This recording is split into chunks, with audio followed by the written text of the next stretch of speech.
Welcome, everybody, to Dead Talk Live. And tonight we have writer-director Neil McCay and star Peggy Schott with us. They are in the upcoming movie, Trip, that is coming out May 13th on the Terror Films channel, and then Y Digital release a week later, May 20th. Neil, Peggy, welcome. How are you guys doing today? Hello, very good. Hello, thanks for having us. Oh, it is my pleasure. So the movie, Trip, love the title, short, sweet, and to the point. Neil, when this movie deals uh, with altering realities, we don't know, as we're watching the film, we don't know what's real, what is of the paranormal. So when it came time to direct, did you have a clear vision on how you were going to direct this movie? Or did you somewhat have a vision and let things play out when you got on the set?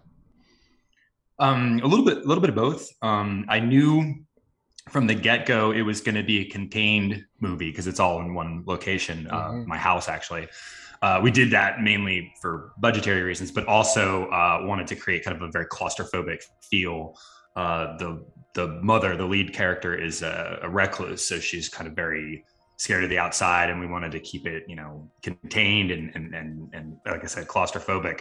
And then we were kind of playing around with some style things, and it's Texas, Austin, Texas, in the middle of the summer, so we made it look very like hot and oppressive and sweaty and yellow, and to kind of give to that feel as the movie's like progressing, and she's kind of losing her mind or engaged with the drugs and that kind of thing. So Yes, it's a woman. I mean, the family, we're not going to give any spoilers away, but the family suffers a great tragedy that leads to her becoming a recluse and so on. Now, Peggy, when you got this script and you were reading through Neil's work on the script, and you saw that your character, which is Jan Rollins, uh, is going to be doing, you play psychologist, okay? Correct. And we meet you making a house call, which is very unusual.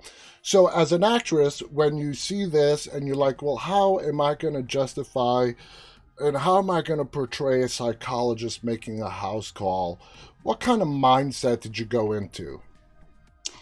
Well, I've actually played different kind of psychologists and psychiatrists before, medical professionals. So the location didn't seem to make that big of a difference with it. It was just making the connection with the character that I'm speaking with.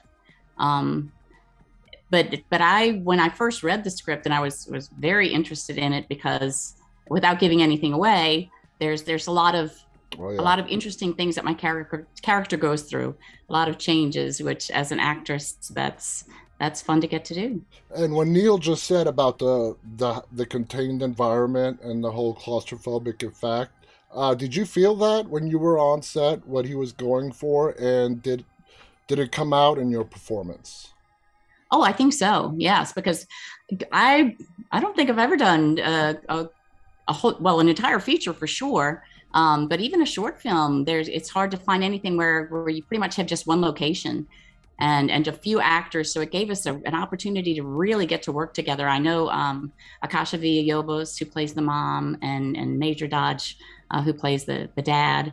And so it was wonderful to get to work with them. But yes, with everybody being in that little confined space with all the crew and everyone, it you It tend to was get on top of each other, it was but there's challenging. always an opportunity to sneak off into another room and have a little bit of quiet time, which definitely was needed for some of the mindset to get into what was happening. Absolutely. Now, Neil, like Peggy just mentioned, you got Akasha, you got Major Dodge. You put together a great cast. Akasha and Peggy were brilliant. The chemistry they had together was, you could really feel it. Was the casting process difficult? Was it easy? Uh, what made you decide on Peggy and Akasha to play the two leading roles in this film? Yeah, actually, so funny enough, Peggy's character was the last one cast, and I did have a hard time until I found her, of course, finding somebody to play that role. So once I had her, then it was like, all right, and it's a small cast too, so there's really only I'd say 5 or 6 speaking parts in the entire thing. And Peggy's part was huge. So that was a big relief once I got her in. And Akasha was the first one because I had actually just moved to Austin, Texas, 2017. And I was kind of just looking up people on YouTube, like somebody that could maybe play this role. And I just happened to find her reel on like YouTube somewhere. And it was a shot in the dark. I just emailed her and I said, hey, are you interested in this? And then we kind of had a little bit back and forth. She was kind of had some reservations on it at first, but eventually came on board. So she was kind of like the first one. And then we finally got Peggy and I was like, all right, good, I'm set. Like, all taken care of. Now, Peggy, you and Akasha had some great banter between the two of you throughout the film. Did you guys, when the cameras were not rolling, did you have talks, discussions, spend time with each other to get that chemistry right? Oh, yes. And actually, I've known Akasha for many years. We've worked together on some other projects. And also her husband is an actor, and I've worked with him too. But she is just a wonderful actress to work with. So, and a wonderful person. So yeah, but when not on set, being able to talk together. And then, as I said, also having the opportunity to just step away.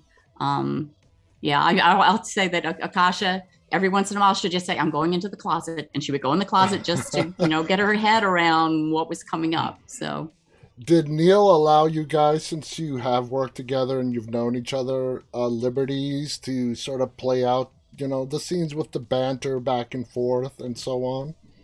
Well, we stuck with the script as it was written because it's written very well. The only time that I had a difficult time was when one day he told me that he wanted to film a scene that we were supposed to be filming several days later. So I wasn't ready for it. And it was the one that I think had the biggest chunk of dialogue of things for me to say. And I was like, yeah, sure, I can do that. Give me a few minutes. And I went to a quiet space upstairs and just went through it and came downstairs. And like I said, when you have a good scene partner to working with Akasha, it just really, you could feel it and it came together and we were able to get it. Absolutely. So Neil, you did write this script. It was very well written. Thank you. Looking at your IMDb credits, it looks like you took a break from like 2012 to this script. So when you got down, what was your inspiration for writing this film? Well, actually, and Peggy, sorry, I changed the day for you. it's not indie, the first time that has happened. It's indie movie making, so every day the schedule is different, and then you end up shifting things around. It's just it's kind of insane. But so I kind of had some family stuff going on back in 2000. I used to live in LA in 2008, 2009, and then I came back and I was dealing with some family stuff. So that's why there was this kind of lull in me working on projects. And I think I got to a point right around there in 2012 to 2016, 17-ish, where I was just like, I guess I'm just not doing this. And then I had a good friend who lives in Los Angeles, David Grubbs. He's actually a producer on this movie. Kind of convinced me to kind of come out of retirement, if you will. And he's like, hey, you got to get back on the horse and do another movie, because he was doing a movie and he kind of inspired me to get off my butt and kind of do another project. So that's kind of, and then that started in kind of 2016, 2017. So that's kind of how, and then we finally filmed it in 2019. So that was kind of the lull and then the get back into it kind of thing. Gotcha. So the inspiration for the film, now you got back to writing, the element, this is a demon, spirit, paranormal type film. That's not much of a spoiler there. It's sort of in the synopsis. Mm-hmm. What led you to lay out this story the way it was laid out? So I was intrigued by, I kind of feel like, that expression, right? What you know. And if something, I don't know, you're dealing with something or something is personal to you, kind of take that and run with it. Mm-hmm. And I was intrigued by the idea of what if this woman has lost somebody and what is she dealing with and this kind of thing. And it just kind of dawned on me, what if depression is the villain? What if that's the monster that's and it's kind of, this supernatural thing that comes out and everything, but it's really if you just pull away all that, supernatural stuff. I mean, it's depression. It's like, that's what's getting at her. And it's this illogical force that makes you, it tells you things that aren't true. It lies to you. It deceives you. It's an hallucination, really. And that's kind of the whole thing that she's struggling with, is just this fighting this depression, which is a monster, a spirit in the movie. So did you sort of play around with, what would lead her to that point till you ultimately decided to go with what you went with? So, like, how do you mean? Like, in regards to Samantha, the daughter. Oh yeah, I think I always kind of knew it was going to be a death. Like, okay, that would be the catalyst to kind of kick things off. Okay. And dealing with like depression and grief, specifically with loss of a family member. Okay. Got it. I didn't know it was going to be so brutal with like a suicide the way it was and everything like that. But yeah, I wanted it to be that more than just, I don't know, some other reason that would cause depression. That totally makes sense. Now, Peggy, you are no stranger. You have done some great work throughout the years. You have been in some big titles. So where does Trip, in regards, I know you've worked on big budget sets like Fear the Walking Dead. You've done independent filmmaking. Does independent filmmaking have a special place in your heart that you definitely love doing, as opposed to studio films or television, that everything has to go through a bunch of committees before anything gets finalized? Right. Independent film definitely has a place in my heart. That's where I started. It's really big in Austin. And that's what I started in. And I find that with independent film, yes, you do have more opportunities to really work with the writers and the directors than you do on the big things. I've had small roles in big things, and then bigger roles in small things. And just as an actor, you just want to have opportunities to play a wide variety of characters, and I've enjoyed doing that. In looking back, a lot of the independent things are horror films. And one of the first ones I did, you had interviewed Aaron Kuntz not long ago. The Pale Door. The Pale Door. And years ago, I did a short film with him that actually, although they are in the horror genre, pretty much specifically, when we did this short film, it really wasn't a horror. But it was one of the first time that I worked with them. And I love that ever since then, every once in a while, they'll just call me up and say, "Hey, Peggy, we're making another film. We want to kill you. Can you please come?" and I'll show up. So yeah, they killed me in The Pale Door and now I'm thinking of their anthology that they did. Yeah, so I mean, it's fun to just get to play and to get to know these filmmakers and have them call you up and ask you to come back again. I mean, it must be great. You get to play witches, you get to be in zombie shows, you get to be in paranormal shows. I mean, what more can you possibly ask for? Now, Neil, like we said, Akasha was brilliant in this film. Did you have a very specific vision for Akasha's character? And when she read the script, did she really pick it up right away?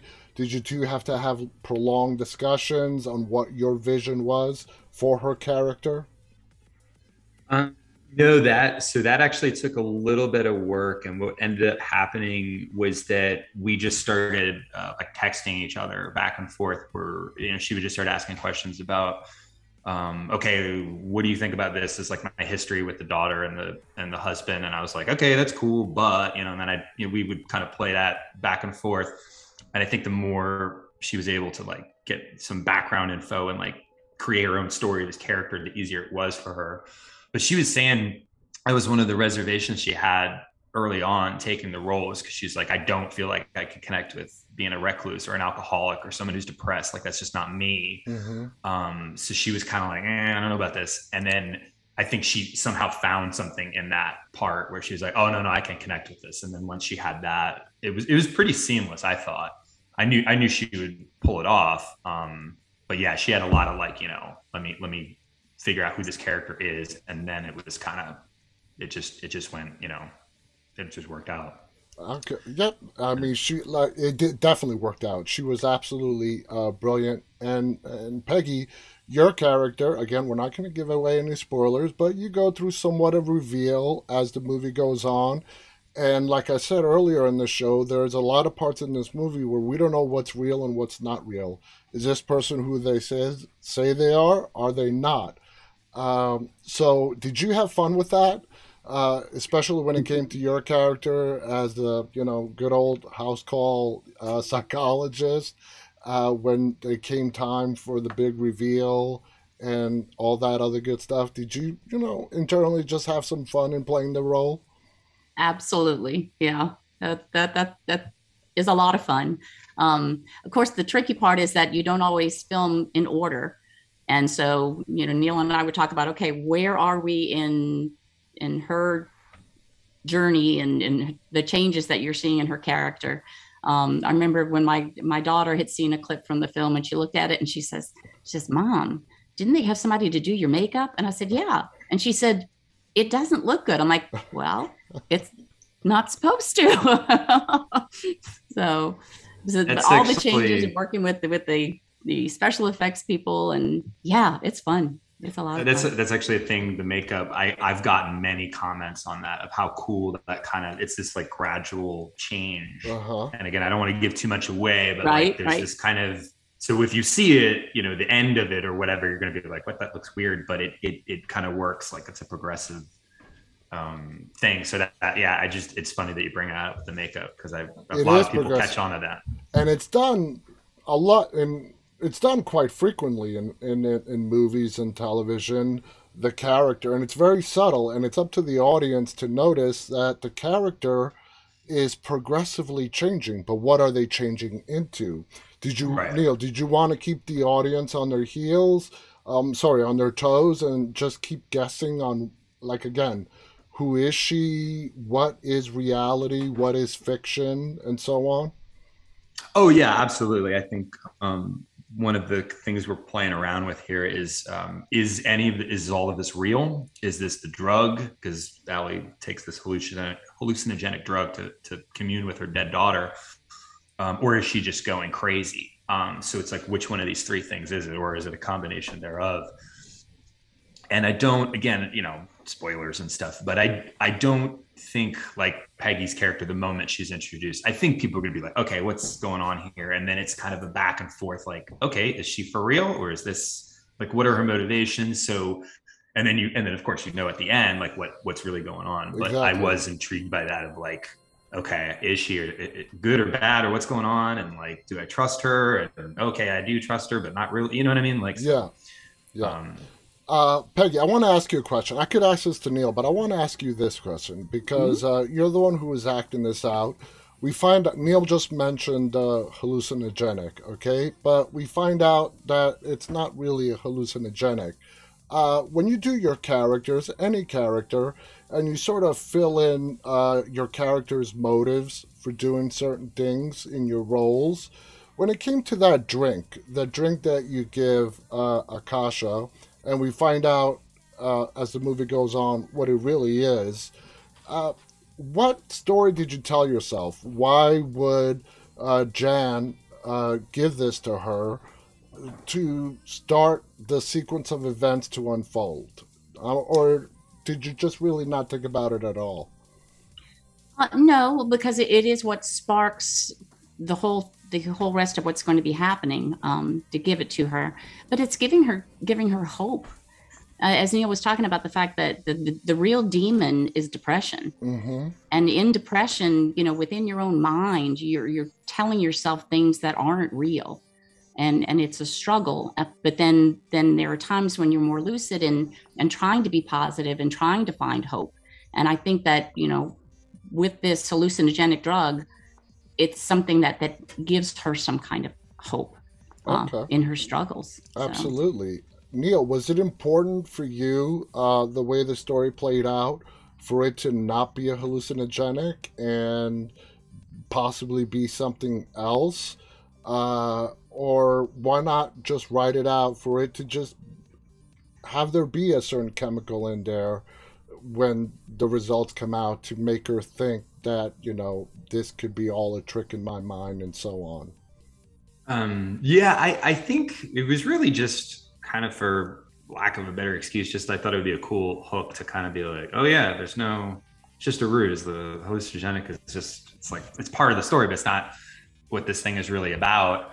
And in a way, her realization of that is like, if things are weird, things are happening, and you're on a drug, it makes it like safer, or like as you can explain it. But if there's nothing at all, and this stuff is just happening, then you really are like, okay, then this is real and it's scary, or I'm losing my mind. Okay. And that's even scarier. It is. It is.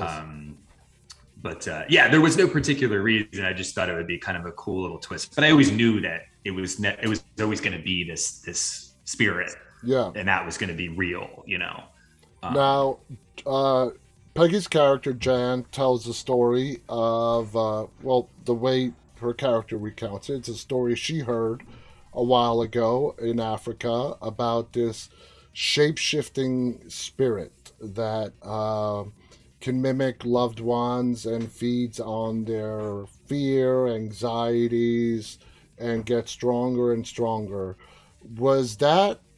Did that inspiration come from a similar story that you've heard, or did you just completely make it up out of your own imagination? Me, or how she would tell it? Well, the story of the shape-shifting demon that Ubuso. Yeah. Oh no, I just made that up. That's not. Well, it's so Ubuso is a real word, and it's I'm forgetting, not Swahili. What language did I use? Zulu. Okay. That's a real word. It actually does mean face or faces, and that's part of the story. But I just thought it was like, I don't know. Yeah, she could be a missionary, like out in some country. But it sounds more believable in like an African country than if I said like Germany, because people would be like, no, that doesn't make. But you would never know. I don't know, Zulu language, Buso. I guess that makes sense, But so I try to kind of make it sound realistic or reasonable enough. But yeah, it was just kind of made up. What'd you think of the story, Peggy? And when you were, that scene where you're telling it to Akasha, that's where you, as an actress, have to bring in the scare element, okay? That's where, you get paid the big bucks for, right? to get us all scared, and it works, the way you recount the story of the shape-shifting. So when you're telling us, on screen, a scary story like that, is there what kind of mode do you get into as an actor? I just try to picture it and imagine that the story I'm telling is a real thing, and just try to convey it that way. It definitely works. I was like all ears and, just fascinated to hear this story. And when you're telling the story, this is like somewhere in Act 2. We really don't know what's going on yet. So it definitely hooks us as the audience right in. I want to thank both of you for coming on here. These 25 minutes have flown by. Again, guys, the movie is called Trip. It is coming out May 13th. Neil, correct me if I'm wrong. It's coming out to the Terror Films AVOD streaming platform. And then a week later, it's coming out wide to all the, where people can rent and buy it at their platform of choice. Is that accurate?